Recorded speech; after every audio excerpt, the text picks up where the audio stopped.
warahmatullahi wabarakatuh. Halo sahabat cerita horor story. Bagaimana kabar Anda hari ini? Pasti baik kan? Nah, di kesempatan kali ini saya akan melanjutkan cerita pendakian Gunung Lawu ya, part 2. Sebelum cerita kita mulai, alangkah baiknya tekan tombol like, subscribe, komen, dan share video ini agar bermanfaat. Langsung aja ke ceritanya. Tapi kami hanya melewatinya. Dari kejauhan aku mendengar kicauan burung. Indah sekali. Sebagai warga metropolitan, suara-suara alam seperti inilah yang kami rindukan. Gemersik dedaunan serta kelenjar demi kelenjar pepohonan yang saling bergesekan membuat sejenak diriku terhanyut akan harmoni. Ketika pos 2 telah terlihat sekitar 50 meter ujung tanjakan ini, tiba-tiba saja Galang yang berjalan paling depan itu terlonjak ke samping. Sedangkan Raka tiba-tiba saja merangkul Senja. Sinta yang tepat di belakang Galang menatap bingung. Dan aku yang berada di paling belakang hanya mampu bertanya-tanya, sebab yang kutangkap hanya suara gori yang menggonggong. Bulu kuduk yang sempat tertidur kembali terbangun. Kami masih meneruskan perjalanan, namun semakin dekat dengan pos berikutnya, semakin kuat pula aura tidak mengenakan ini menyelubungi tubuh. Sampailah kita di pos 2. Brekseng. Di sini aroma dupa dan kemenyan begitu kental.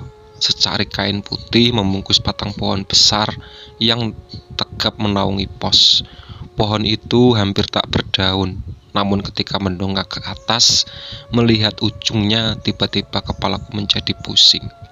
Jadi, gimana keadaan kalian? Senja, gimana kamu? Galang berhenti di depan shelter. Lang, Senja mual-mual. Raka yang dibantu Sinta memapa Senja yang hampir muntah. Yang lain gimana? Ndra, gimana kamu? Galang melihatku penuh tanya. Aku hanya membalasnya dengan acungan jempol. Baik, kita istirahat sebentar di sini.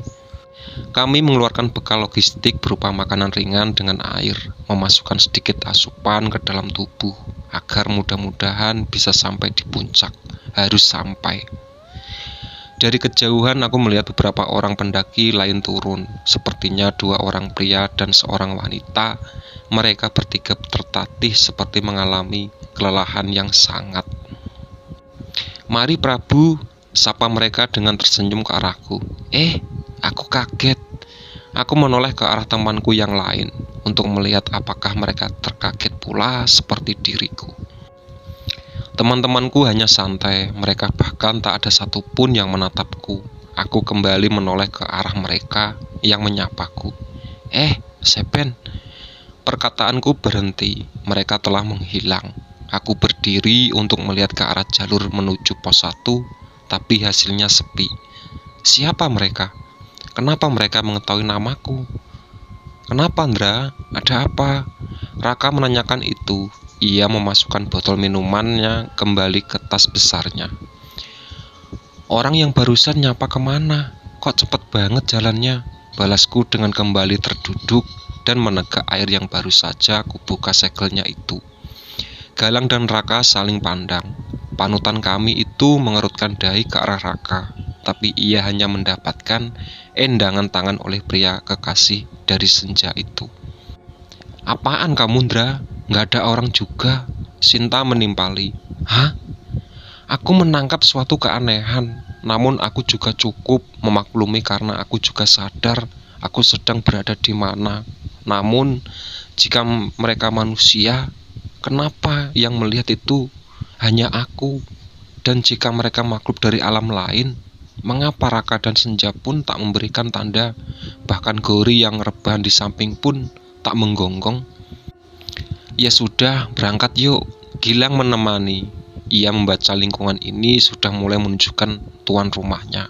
Fokus, Ndra. Galang menepuk pundakku. Aku bisa melihat jika matahari telah menjorong ke barat. Jam tanganku menunjukkan pukul 16.35 sebagai laporan yang diinformasikan untuk penggunanya. Vegetasi yang rapat menguntungkan punggung untuk tidak tersengat surya secara langsung. Musim kemarau menyiksakan debu yang selalu terbelai ketika terinjak. Udara mulai menyusut sejalan dengan areal yang kami pihak, semakin saja mengerucut. Perjalanan begitu panjang, trek ini seperti tak berujung. Telah 60 menit kami berjalan, namun belum ada tanda-tanda Cemoro Dawa akan menampakkan diri.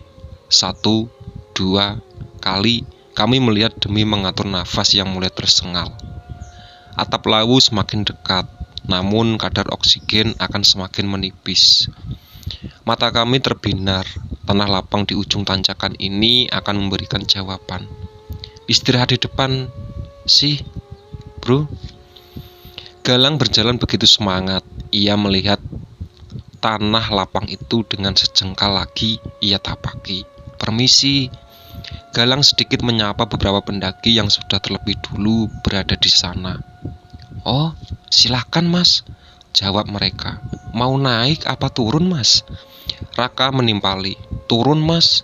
Pada mau buka tenda di mana nih? Balas mereka. Cukup ramah untuk seukuran orang yang baru ditemui.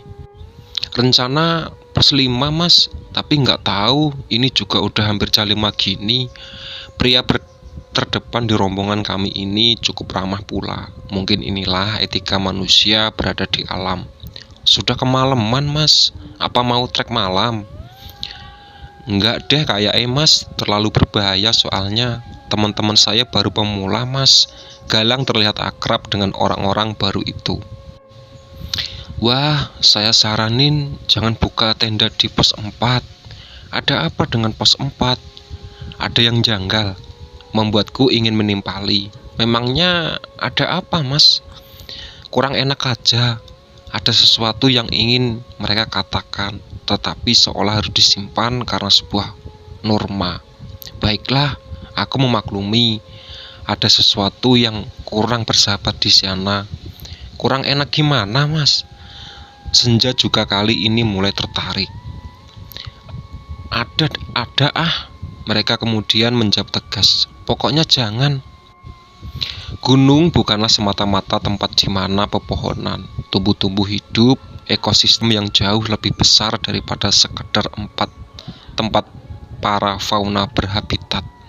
Sebagian orang terpercaya jika di sana merupakan tempat di mana kekuatan besar bersemayam, kekuatan supranatural yang begitu kental, begitu terasa ketika seseorang menginjakkan kaki di sana.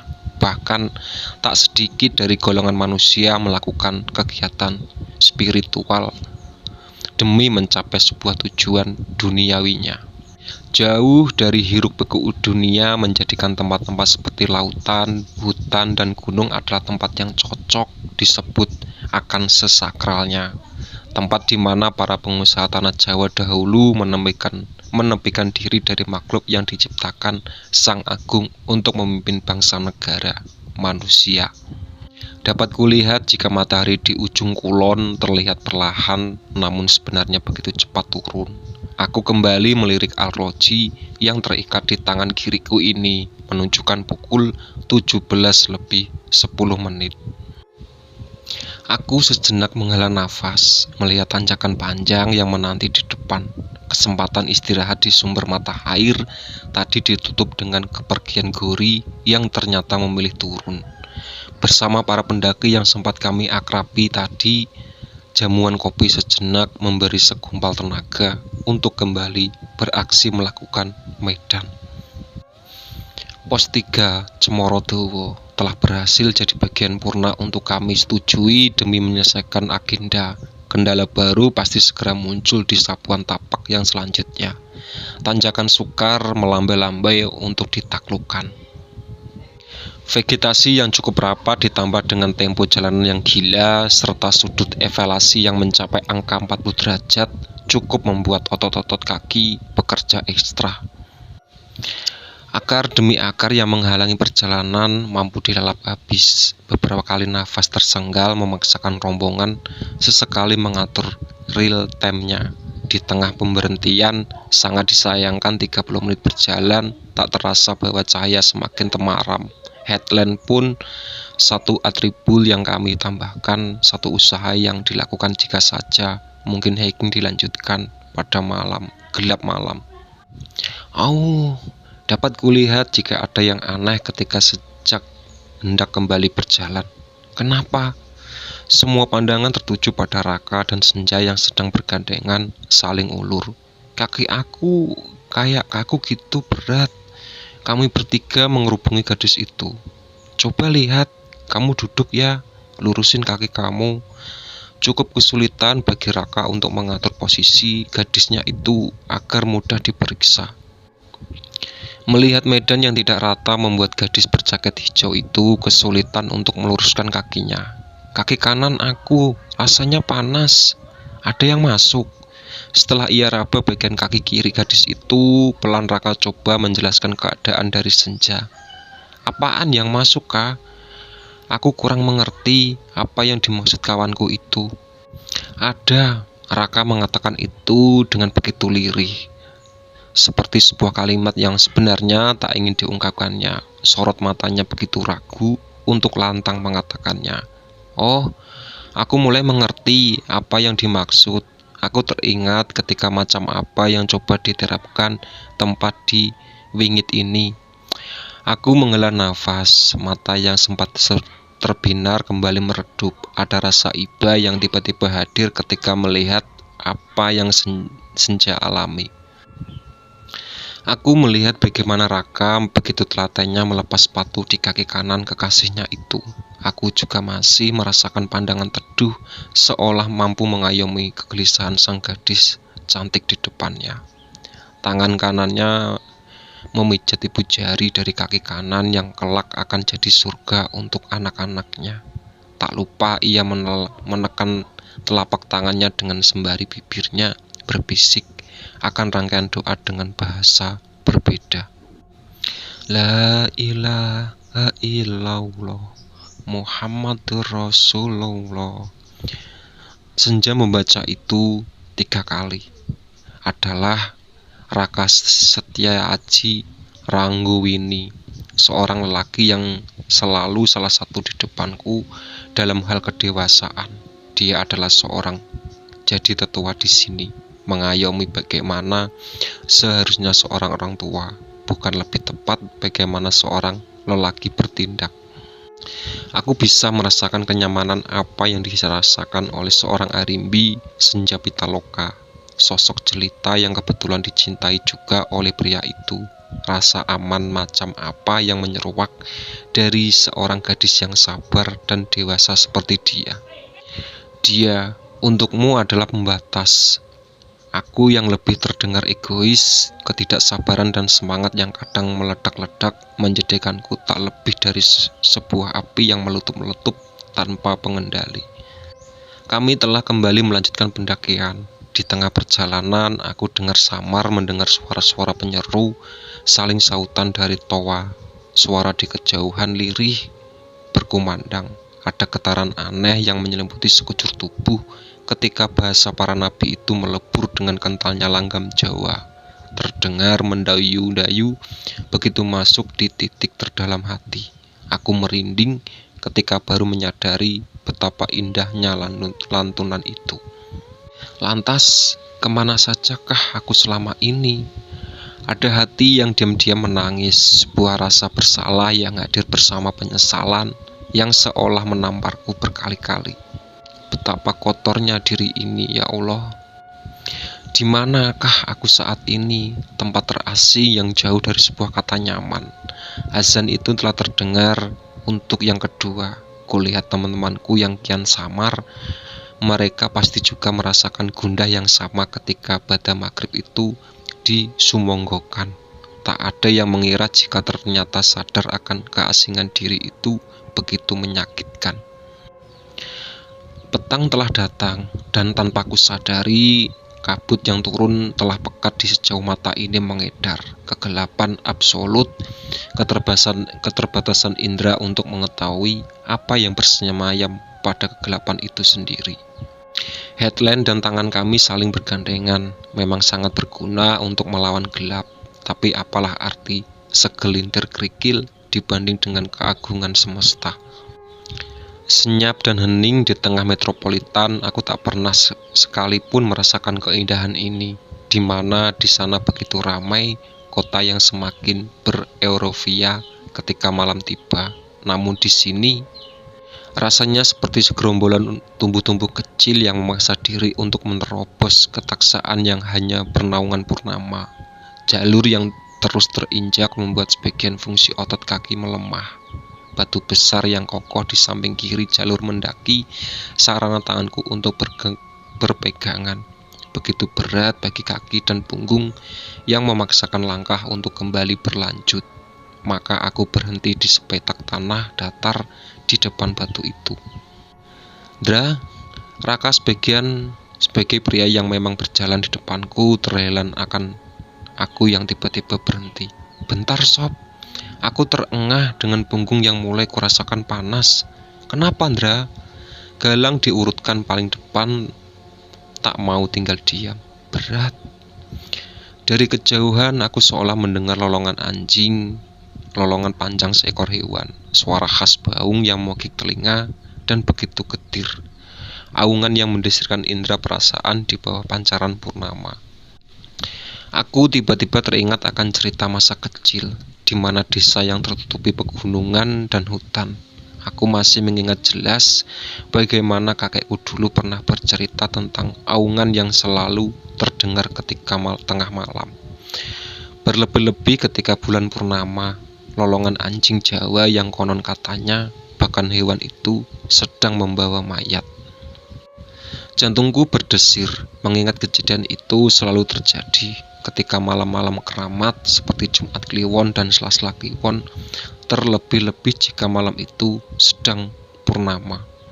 Dan celakanya malam ini adalah malam Jumat Kliwon, dan kebetulan juga bertepatan dengan tanggal 15 kalender Jawa, yang artinya malam ini adalah bulan purnama. Serta bulan ini adalah bulan Selo, pada hitungan tahun Saka, bulan di mana katanya konon penuh dengan ketidakberuntungan. Bulan yang diapit oleh 2 bulan suci, Syawal dan Besar, Chandra Drista. Kembali aku mendengar lolongan itu, namun kali ini disertai bau semerbak wangi kembang yang khas, seperti kembang kandil. Ada yang mengikuti kita. Perkataan Raka membuat mataku terbeliak. Lengkap sudah. Angin begitu lirih meraba kulit. Bulu kuduk sudah menegang sejak tadi. Samar pikiranku merasakan sosok makhluk seperti yang mengikutiku. Tubuhku kaku, rasa panas itu semakin menjadi. Dapat kurasakan usapan lembut di pundakku. Kuberanikan diri untuk menoleh, namun tak kutangkap satupun objek, hanya kegelapan. Benar nyatanya. Raka hendak mengusap tekuku, matanya menyalang, pikirannya berfokus pada bibir yang hendak mengucapkan doa. La ilaha illallah humma. Ada suara jeritan yang menggigitkan telinga yang memangkas ayat-ayat suci yang sedang dilantunkan.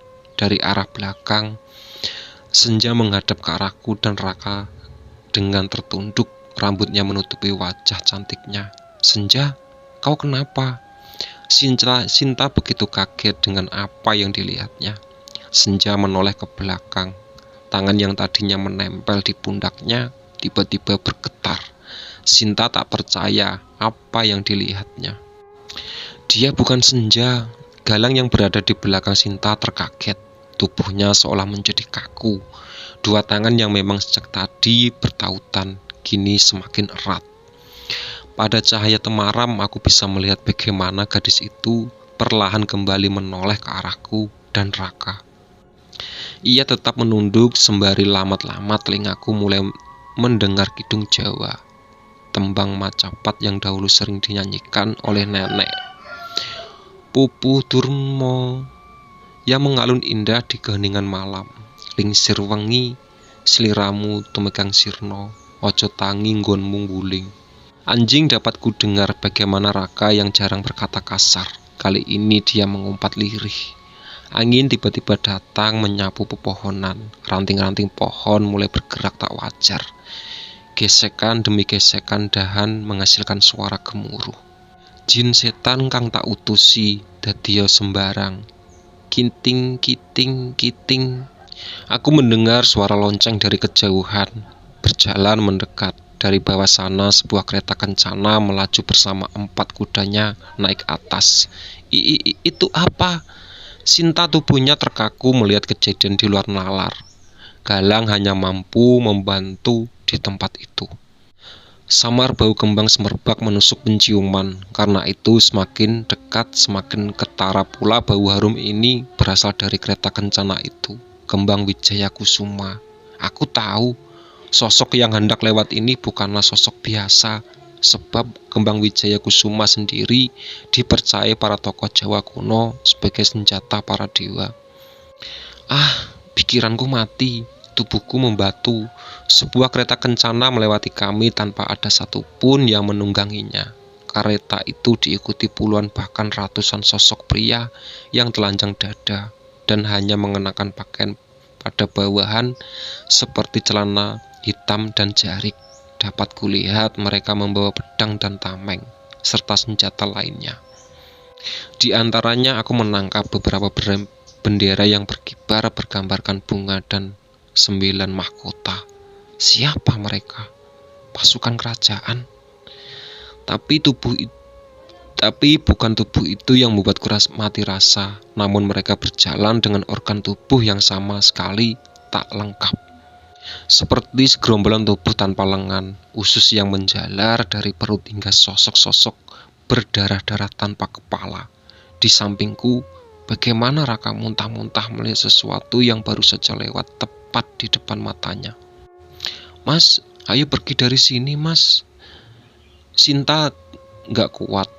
Aku pengen pulang. Hihi. Gadis itu menangis. Ia tak percaya apa yang baru saja dilihatnya. Galang hanya terdiam 1000 bahasa, sedangkan Senja, oh tidak, dia tidak ada. Kah, Senja di mana? Hihihi, seperti suara di atas pohon. Kami berempat menengok ke atas, dan yang kami tangkap adalah Senja yang terduduk di dahan pohon. Hihihi, Raka. Anak itu raut khawatir marah terlihat jelas di matanya. Gadis yang di sampingnya sayangnya sedang dalam bahaya. Aku bisa melihat bagaimana bibirnya mulai berkamit tanpa suara, seperti dia sedang mencoba merebut kembali gadisnya itu.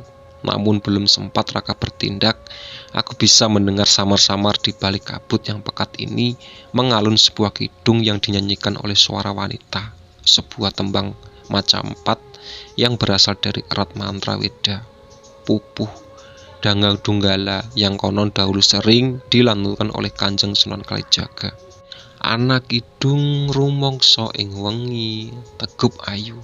Ada kesejukan yang timbul di dalam diri, mengusir hawa panas dan berat sempat mengambil tempat di punggung. Tak hanya itu, aku juga bisa merasakan aura sejuk yang datang menyebar di udara bersama bahana kidung yang kian lama semakin terdengar jelas, sangat jelas. Jin setan data purun, peneluhan tan ana wani, niwah pangawela ala. Senja yang perlahan melayang turun menapak tanah, cahaya pedar rembulan, kabut pekat yang berarai, serta senandung merdu sang gadis rupawan dengan pesona seelok sang candra. Dia gadis itu seorang yang sempat menghanyutkanku pada opini yang mengangka di awal cerita. Geni ate mahan tirto, maling adoh tan ana ngarang ing marmi. Guno duduk ing sirno. Kabut pekat yang membatasi daya lihat telah lenyap. Bulan purnama kembali mengukuhkan dirinya menjadi sang penguasa.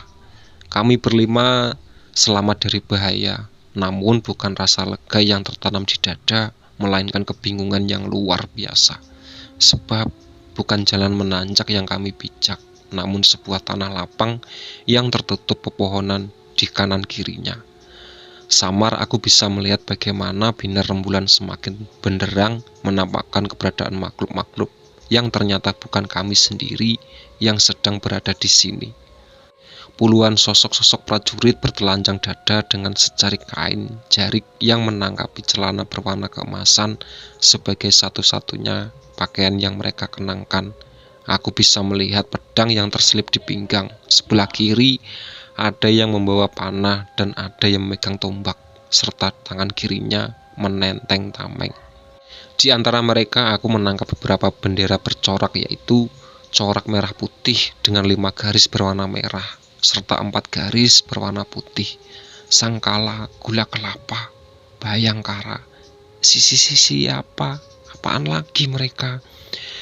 Galang pemuda itu bergetar melihat sesuatu yang sulit untuk diterima akal.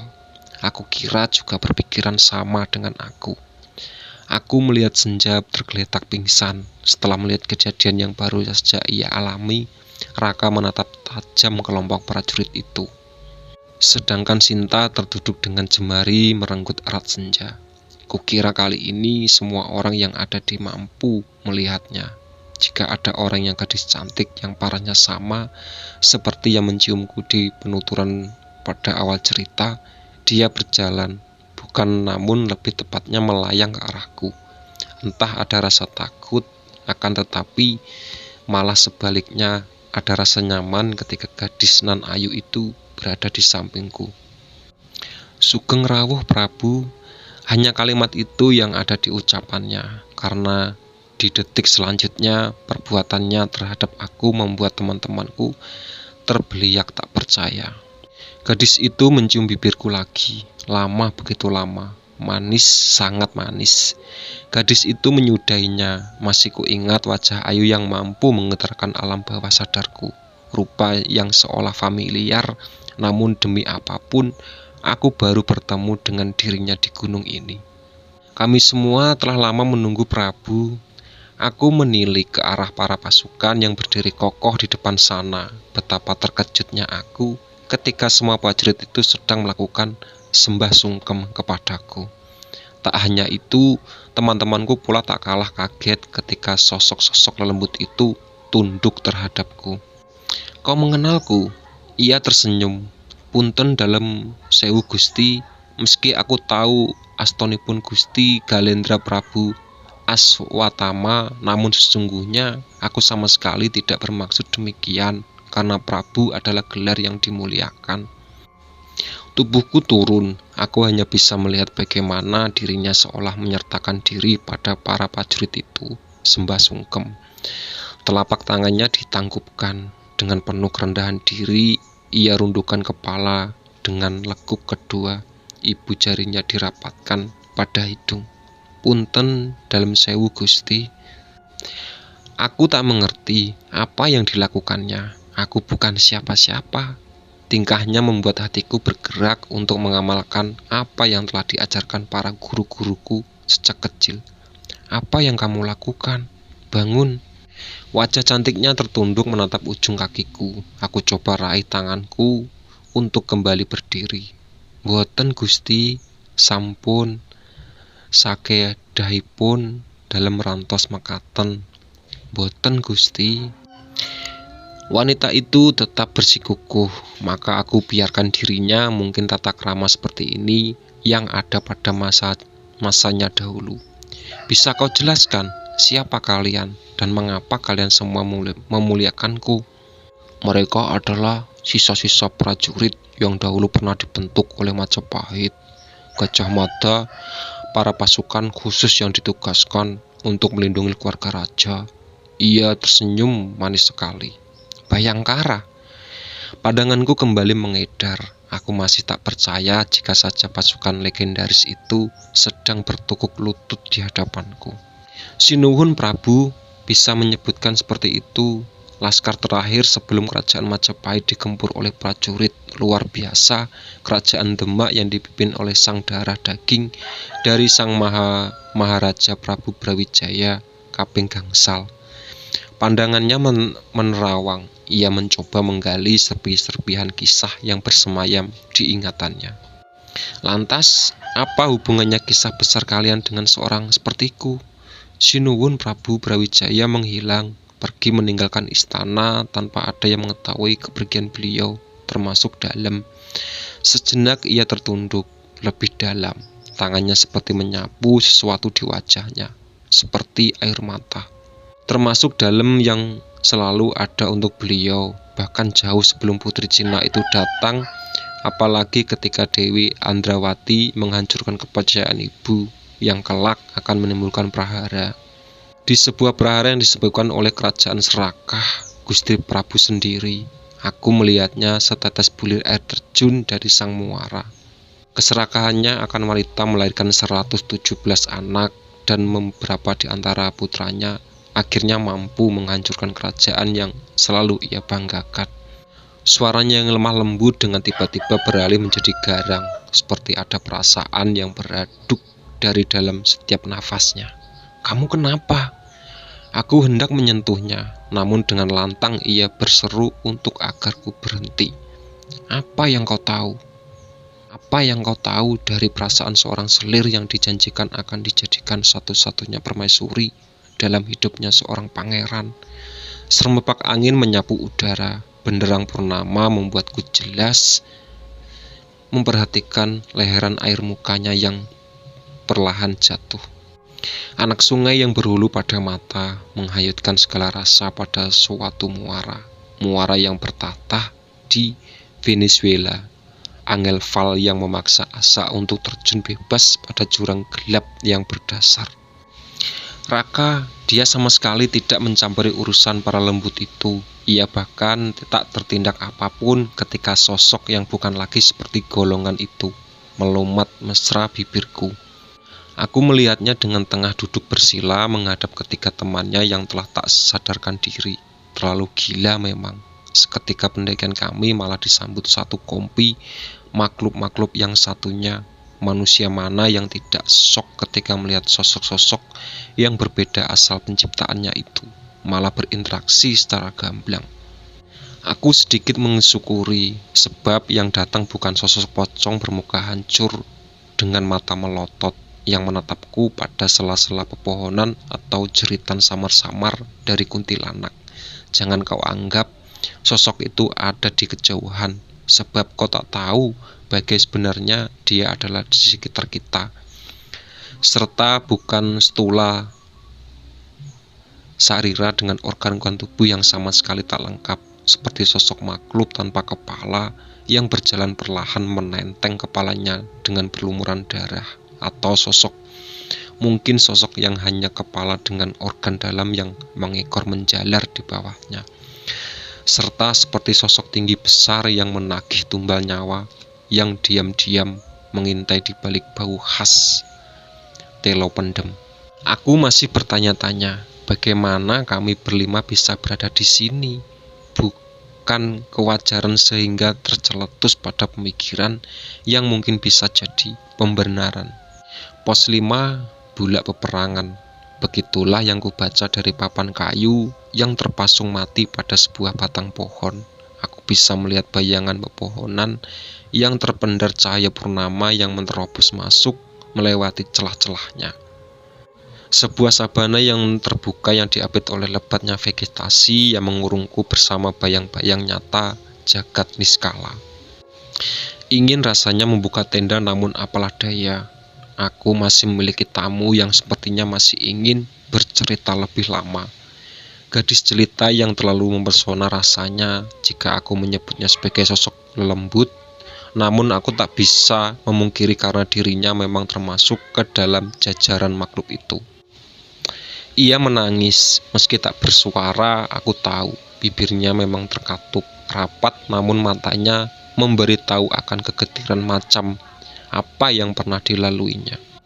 Tak ada satupun bulu roma yang berdiri, justru welas asih yang kurasakan. Ingin rasanya memeluknya, namun apakah lumrah? Tanganku bergerak meraih lengannya yang jatuh di tanah. Kutuntun perlahan tubuhnya menuju sesuatu kaldera Mauna Loa yang terasing di dinginnya samudra. Aku tahu dia membutuhkan ini, afeksi pada rengkuhan yang lebih intim daripada penalaran kognisi. Dua badan yang masih tertaut mesra, ada sesuatu yang membebaniku. Perlahan pertanyaan yang masih belum kuketahui jawabannya.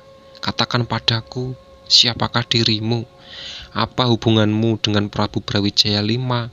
Kurapatkan bibirku pada telinganya. Dalam bisikan lirih, suara ini begitu masuk ke kepala. Tubuh itu menggeliat membuka jeda di antara kami.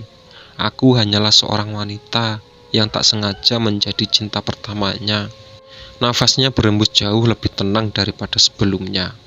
Seorang yang dijanjikan akan dijadikan sebagai satu-satunya permaisuri. Ketika dahulu beliau belum menjadi pewaris tahta, aku menunggunya.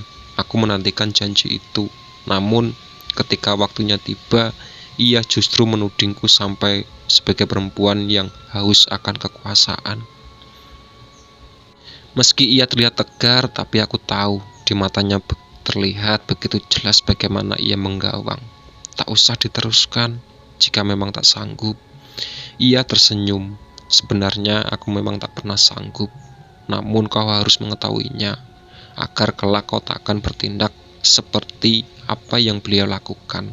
Berlebih-lebih, agar kau lebih menghargai wanita. Lagi-lagi jawaban membuatku bingung. Aku sungguh tak mengerti apa yang dimaksudnya, sebab sejak tadi jawabannya hanya akan membuat keningku berkerut lebih lama. Perempuan mana yang tak ingin menjadi satu-satunya wanita di hidup seorang yang dicintainya? Perempuan mana yang rela berbagi hati dengan perempuan lain pada sang cinta? Ini bukan masalah janji, namun ini masalah hati yang menuntut diperjuangkan. Namun aku bisa apa? Seorang jelata yang mengharapkan dipinang oleh sang raja. Aku bisa apa? Seorang selir yang kebetulan mengandung putra pertamanya. Angin bertiup madya, menghempaskan ranting demi ranting untuk berbenturan. Pohon pinus yang menggeliat-geliat, serta banjaran perdu yang terhempas oleh sang bayu. Aku melihatnya, seolah mengingatkan aku akan sebuah kisah getir pada sastra Jawa. Seperti Dewi Durga yang sesekali merindukan suami yang dahulu pernah membuangnya.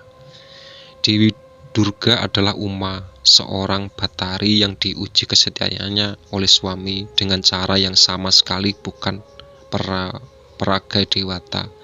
Sang yang jagat nata meragukan ketulusan cinta sang dewi.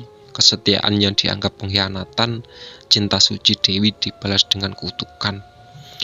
Setra Gandamayu dahulu pernah bersaksi bahwa di tempat itulah sang batari diturunkan di bumi. Seorang dewi tercantik sekayangan yang dikutuk suaminya sendiri menjadi sosok raksasa yang ditakuti sejagat alam. Lelembut, dianggap ratu tertinggi, penguasa segala ilmu hitam pada jagat Pramudita. Lantas, siapa namamu? Ia mendongak, mata itu menusuk mataku dalam, sangat dalam. Seharusnya kau sudah mengetahui aku, jika saja kau tak terlupa sejak kelahiran di ragamu yang baru. Aku mengenyit. Aku, tuturnya penuh gelisah. Aku adalah putri Wandan Kuning. Sang dewi meniupkan sedikit taksuknya. Angin berembus lebih kencang, seolah tak terima ketika sang Chandra habis dilahap sang Batara Kala. Purnama tak kulihat lagi rupanya. Sekumpulan awan hitam menghadang cahaya yang lentera. Biarkan untuk sekali gulita menyergap sang buana. Aku bisa merasakan ketika suhu udara menggawang lebih rendah. Dingin semakin dingin. Ada aura berbeda yang tiba-tiba kurasakan, seperti ada beberapa tamu yang akan datang lagi. Klinding, klinding, klinding. Begitu samar aku mendengar suara lonceng yang berbunyi beriringan dengan gemuruh yang seakan menggetarkan tanah. Raka yang duduk bersila berlenggak-lenggok, kepalanya ke kiri ke kanan. Aku tahu ada keganjilan yang tak bisa kulihat, serupa keresahan yang ia alami. Diamnya tak lagi terjaga. 1-2 kali ia bergerak spontan seperti menghindari sesuatu yang entah tak tahu apa dan untuk apa. Yang kali ketiga badan terlonjak melompat dan akhirnya ia berdiri siaga. Sayup-sayup aku mulai mendengar kidung Jawa yang mulai dikumandangkan, gending Jawa yang terlampau tua hingga aku tak mengenali bahasanya. Ura-ura terlalu lirih namun begitu menusuk telinga, begitu sakit hingga membuat para pasukan mengeram bertahan. Di antara pohon pinus yang dibelah sabana ada aura dingin yang semakin menjadi. Kabut yang perlahan menyelimuti sela-sela pepohonan mengambang semakin pekat. Ada keganjilan yang mampu kurasakan. Pepohonan itu seolah menyembunyikan sesuatu dengan sekejap merangsang bulu roma untuk kembali bersiaga. Perhatianku tertarik ke arah kanan, di mana tempat itu hanya terlihat bayangan-bayangan pepohonan serta gulita. Mataku mengedar hingga terhentilah pada satu titik yang berhasil menyandra pandanganku ke sana. Ada sesuatu yang mulai terlihat. Jantungku mendadak terpacu. Begitu cepat, sangat cepat. Sepasang netra membuat besar nan menyala merah, menjorok jauh di dalam kegelapan. Ketika sahabatku lainnya masih terbujur tak sadarkan diri, Raka masih setia untuk melindungi mereka. Pemuda itu bukanlah manusia biasa. Ada sesuatu yang membuatku percaya padanya. Sesuatu yang ada di dalam dirinya. Aku yang awam akan hal-hal seperti itu saja mampu merasakan. Suatu hal yang besar daripada sesuatu yang biasa dicabut dengan klinik. Kekuatan agung yang bersemayam pada antara kara, sarira, tempat di mana sang Atma bertahta. Malam semakin gelap. Perhatianku kembali tertuju ke arah mata marah itu. Sepasang seolah menelurkan puluhan bahkan ratusan cantrik yang mengintai di balik gulita. Kanan kiri sepasang hutan pinus itu kini menyimpan taji. Angin besar menggoyangkan pepohonan. 1-2 kali batang-batang itu membuka, seakan memberi kesempatan makhluk-makhluk yang bersembunyi di dalamnya untuk menampakkan seringainya. Dedaunan serta hamparan perdu mulai basah, ternoda butir-butiran air yang dibasuh udara.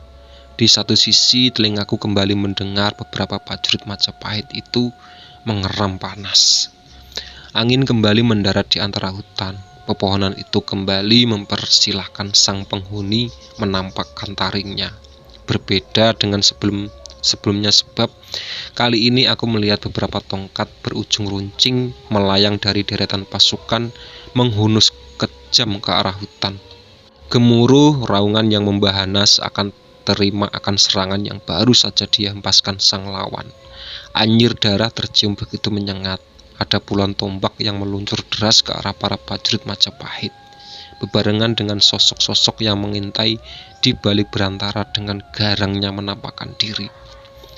Puluhan, bukan bahkan ratusan musuh telah sepenuhnya menampakkan wujudnya. Sosok-sosok yang ternyata juga pasukan prajurit dengan telanjang dada hanya mengenakan celana hitam dan kemudian dibalut jarik. Aku bisa melihat samar-samar bayangan bendera berkibar bergambarkan bunga dengan 9 mahkota. Pasukan misterius melawan prajurit Majapahit. Inikah perang? Pandanganku kembali mengedar. Ada sesuatu yang ganjil. Ada sesosok yang kurang, mungkin belum menampakkan diri. Aku masih mengingatnya betul mata bulat nan besar itu. Lantas, di manakah sosok itu saat ini? Pertanyaanku masih mengambang, mataku tengah menelisik, tak kutemukan pertanda sosok itu bersembunyi, hingga sang mata membulat lebar, ke fokusnya jatuh ke arah Raka. Pemuda itu melayang dengan kedua asta, memegang leher, mencengkeram erat lehernya, bukan seperti dicengkram oleh sesuatu, dicekik oleh iblis yang tak kasat mata. Tidak, begitulah aku membatin. Dia butuh bantuan. Aku harus menyelamatkannya. Sekuat tenaga aku melangkahkan kakiku, namun tunggai ini sama sekali tidak bisa digerakkan. Pandanganku beralih pada sosok wanita di depanku tajam. Biarkan, lagi pula kau juga tidak membutuhkan manusia itu. Lepaskan aku. Aku mendengus kasar. Tidak, maaf, namun aku masih sangat membutuhkanmu. Aku masih melihatnya saat ada sesuatu di tiupnya lembut. Aku merasakan tak kalah jantungku terhujam oleh sesuatu yang tak kasat mata, sesak. Aku masih mengingatnya ketika gadis itu menyungging hangat. Tubuhku limbung secara tiba-tiba, badan ini luruh. Dan otak pun sejenak terjeda. Ingatan Jua perlahan kehilangan kesadaran. Raga ini pula akhirnya merehatkan tugasnya, beralih ke alam yang satunya, menghentikan mata untuk tetap terjaga. Murca. Cerita horror story itu tadi cerita dari pendakian Gunung Lawu. Karena ceritanya terlalu panjang, nanti disambung part selanjutnya ya. Oke. Sebelum ceritanya aku tutup, alangkah baiknya tekan tombol like, subscribe, komen, dan share video ini. Oke?